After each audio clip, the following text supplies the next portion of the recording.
After watching the videos and the lecture by Professor Welsh, I would say that my eyes were open. I sat there watching those videos and started to think about how much technology has changed over the years and how much influence it has over our lives. I feel the primary message was about that influence. I really feel that I related to the A Vision of Students Today video. While watching it, I kept thinking a lot of how what was written on those papers were me and my life. I also felt that main message, the lecture by Professor Walsh, was to show the impact that putting a video on YouTube can have around the world.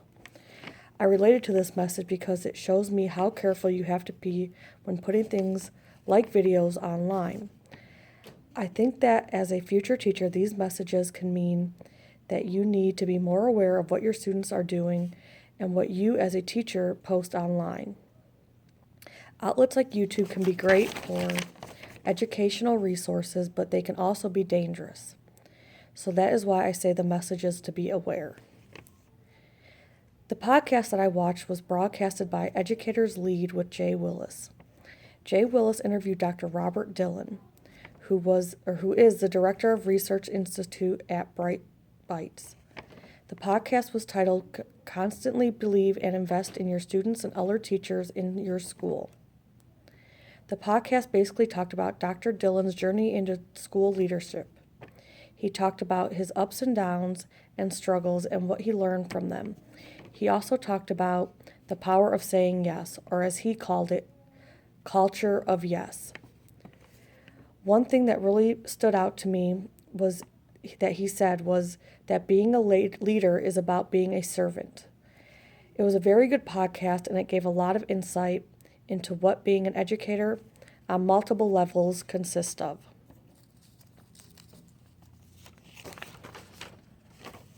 I do not feel that social networking sites like Facebook, Twitter, or Instagram should be allowed in the classroom.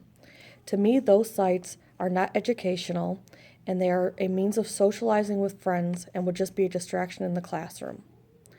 Now, with that being said, I do feel that sites like YouTube should be allowed and used. They can be used to enhance the child's education. There is a lot of educational videos on YouTube, and these videos can really be used to help a child learn.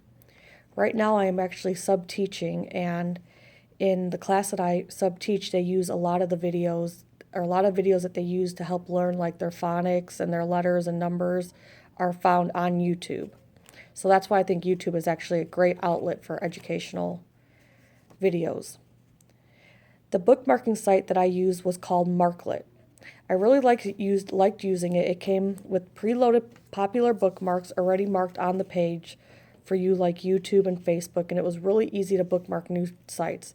You literally just had to type in the URL, I think that's what it's called, and the site was bookmarked for you. So I thought it was very easy to use, and it was easy to edit or delete sites that you don't want bookmarked anymore. Thank you.